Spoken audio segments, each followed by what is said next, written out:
after the finishing of that contract, the governor has already impressed on our work, and then he give us the second contract according to this one. Now, talking about the quality of the job, how do you believe that the quality of the job or the structure, goes by the... Yeah, the quality of the job has been improved because they have approved for us to put stone base and better grade of asphalt.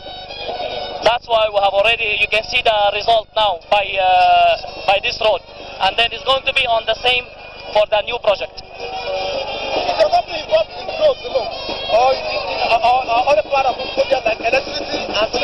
No, only our work is for the road contracts. Electricity is for the another phase.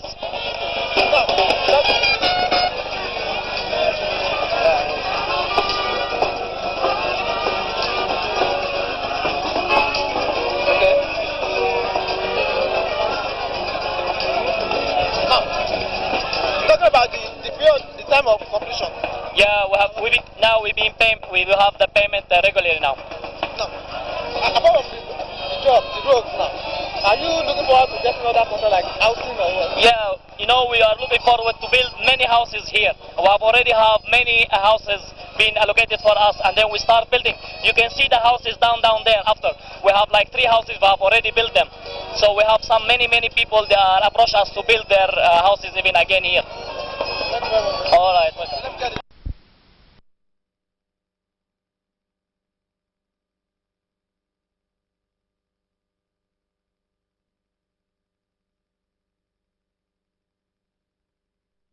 We did the final sacrifice needed to wake us up from our slumber and spur us to quickly restructure this country in the overall interest of our people.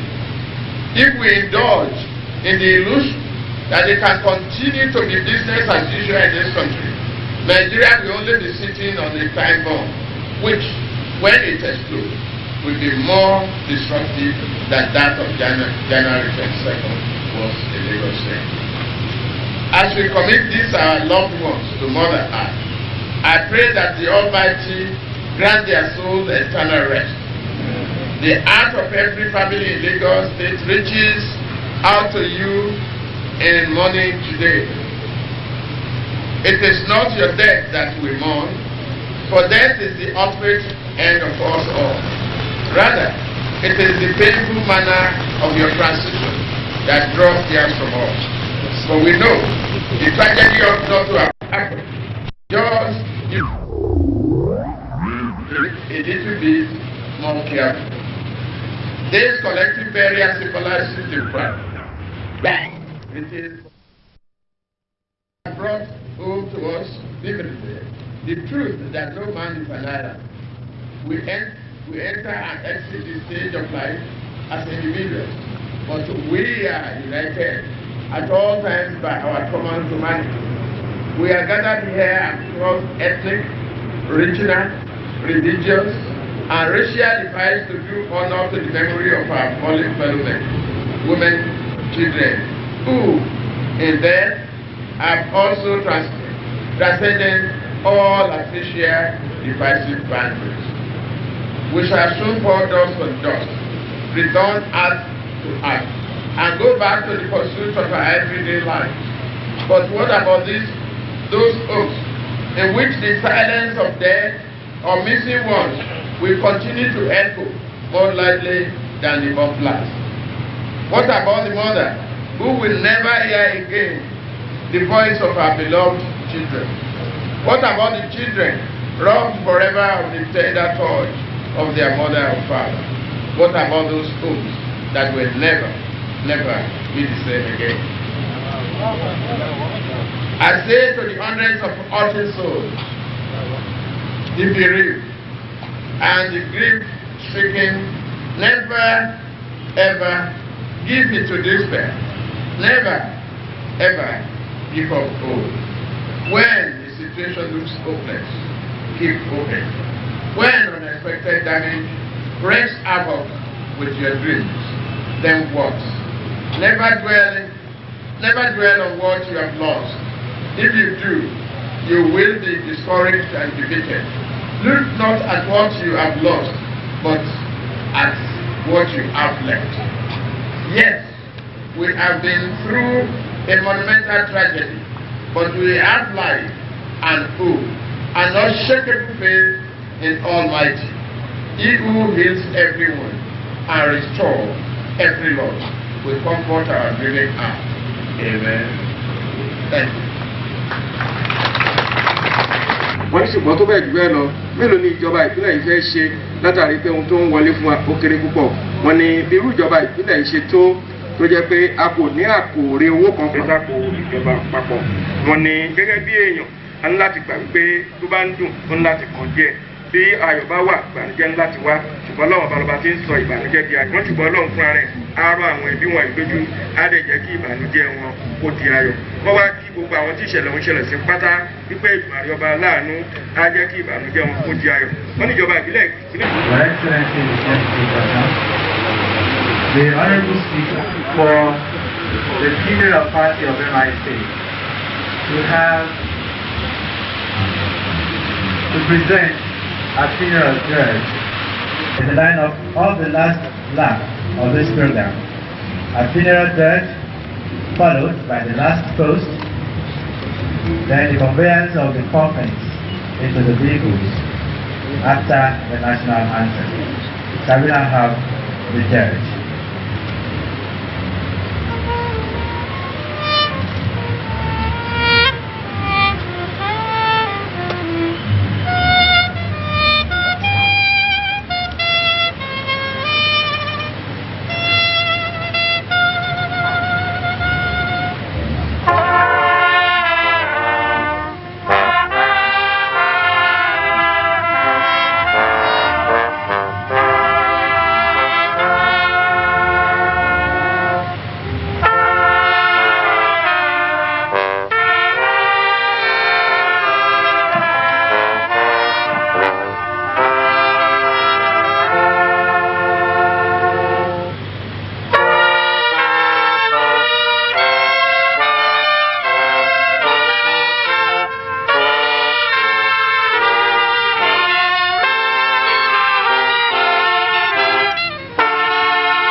the last post, the burial site.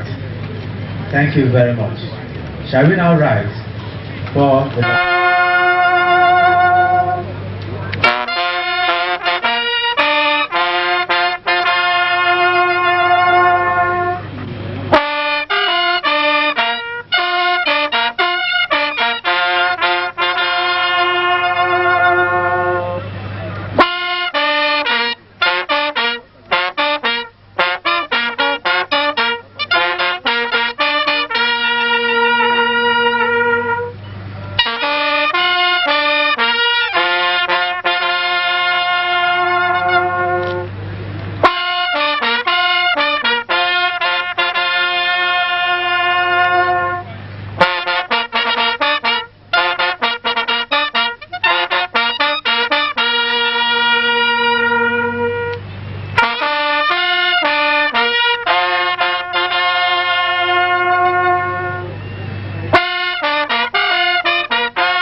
Your Excellencies, ladies and gentlemen, in the funeral party to the burial site at Okeafa, once again the Lagos State Civil Service staff buses have been provided to convey interested mourners and members of the public to Okeafa.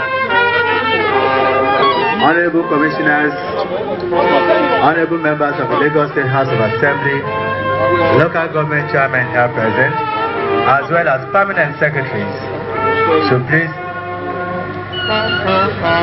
wait. Provisions have also been made to convey you to the burial site. Thank you very much. We want to say a very big thank you to radio stations and television stations who beamed this farewell service live. Radio Lagos 107.5 FM, Echo 89.75 FM, Lagos Television, the Nigerian Television Authority, and of course very many thanks to all the clergymen who are here today, who moved from here to the burial site, Okeafa.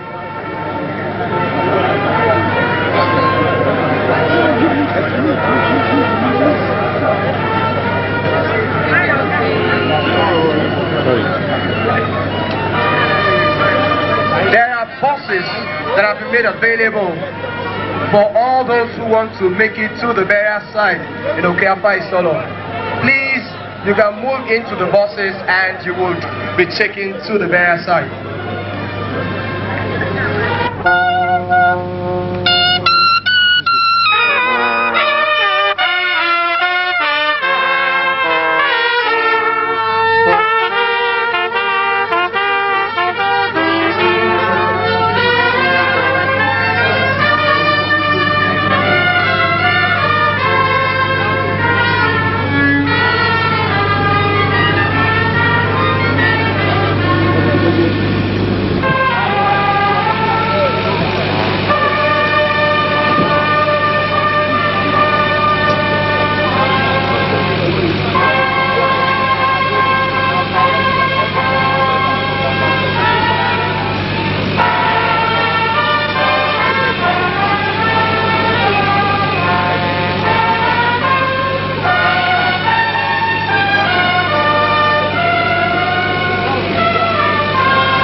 come. They are now coming. Honorable Commissioners, Permanent Secretary.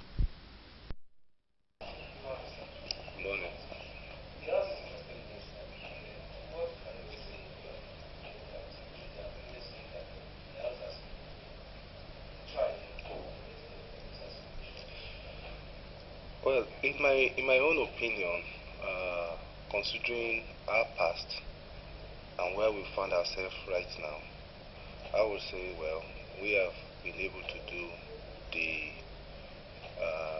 little within our resources, and by that, I am bold to say that we may not have reached our land of milk and honey, but definitely we have left the dark ages. Okay. In terms of meeting the people's aspiration, it all depends on what the people's aspirations are. Don't forget that we are just coming from a military era, about 17 or 18 years of military misrule, where our people understand little or nothing about the legislative arm of government. In that light, people will not measure the legislature's activities by its brilliancy in the House, by the amount of contribution it is able to make on the floor. It's not being measured by the amount of motions or bills it is able to contribute meaningful to. But our people see dividends of democracy as what actually you're able to give them physically or whatever you have been able to put down. In terms of that, we have often found it very difficult to convince people that the legislative arms is not an executive arms that build schools, that build roads, that build hospitals, that all we does is to look at the policy program of the government, advise appropriately, and create an enabling environment for the government to execute its program, vis-a-vis enabling, making enabling law to actualize our people's program. In the light of making laws, motions, and everything, the House have done considerably well. And I make bold to say that our records, the National Assembly itself cannot even think of coming near our records, because we are about the only House that have up to date, I think we've passed more than, I think about the last count, I think it will be 22 laws now that we have been able to pass. The National Assembly itself cannot boast of having passed 22 laws in the last 3 years. And of course, if you know what it entails to pass a law, first, second, and third readings, the committee stages and stuff like that, you agree with me that it is not an easy task. The House have not only responded in its legislative duty, we have also done some extra legislative duty vis-a-vis mending into issues that we consider of utmost public importance. Take the issue of the NLC strike, the pension arrears, pensioners problem, the crisis in LASU, stuff like that. We've dealt into all these areas, playing a mediator role in even solving the crisis that we have on ground. And going by these accounts, I want to beat my chest and say, well, we have done considerably well within the limited resources at our disposal, and I am proud of the House achievement in general. I am proud.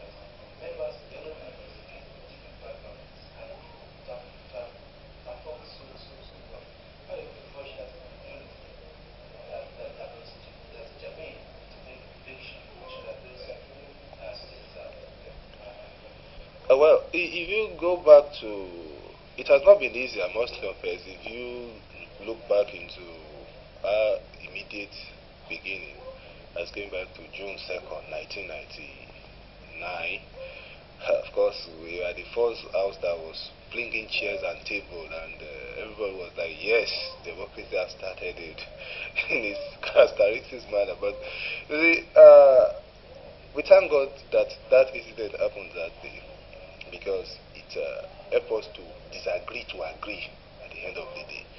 Because we all disagreed that day, now we have immediately we realized that, look, there must be need for us to forge ahead, and we thank God for the person of the Honorable Speaker, who have been matured enough, who have been endowed with enough wisdom to be able to steer the ship of the house. What we did was to immediately put in an in-house crisis resolving machinery that troubleshoots. You preempt trouble. This is a likely area of conflict. Once you preempt it, you immediately set it to work how to placate all warring passions, even before the trouble comes. And that has successfully helped us. And one beautiful thing that even helped us in the Lagos State House of Assembly is that if you look at the crops of legislatures we have here, an average age of the legislator in the Lagos State House of Assembly is about 42, thereabout. Okay. And that gives us a little bit of leverage, because most of us, some of us are perceived as being too young, and some are seen to be very old. But how many babas do we have? We thank God for the babas we have in the house. They are not babas that you can just throw through the wind. They are babas that are chartered accountants, fellows, they are professionals in their various fields, and that knows what it is. So, judging from the backgrounds, the age component, the backgrounds, and everything, we find it. Let me just say that we are lucky to have this crop of men steering the ship here in Lagos, and. Again, most importantly, we all believe that governance is collective responsibility. And because we see it as a collective responsibility, not that the House is a rivalry arm of government to the executive or to the judiciary, then having that fundamental understanding, it became easy for us to work hand in hand with the executive and the judiciary arms of government to be able to forge ahead despite our backgrounds. And so I think the background, as I've said, it's important that it has played that role, and I think it's what is responsible for our success so far.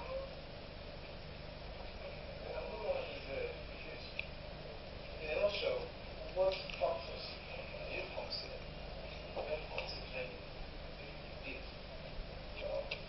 when taking discussions? On the bill, on any bill,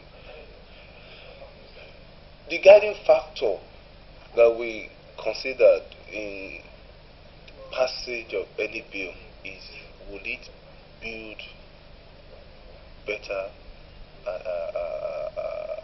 will it build the citizenry, its effects on the citizen?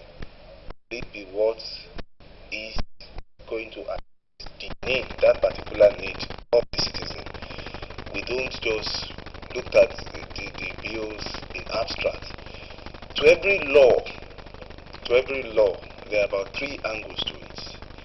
You have the legal angle to it, which is strictly technical, the constitutional angle to it, which is also strictly technical, and the moral angle. Okay, you see that there are some laws that are technically correct, constitutionally founded, but morally may not be right. Take, for example, the Constitution empowered the House of Assembly to make any laws. Okay. If tomorrow comes, the House of Assembly say, well, men shall be women and women shall be men, henceforth, all women, you start raising up your legs. Technically, it's right. If you search the Constitution,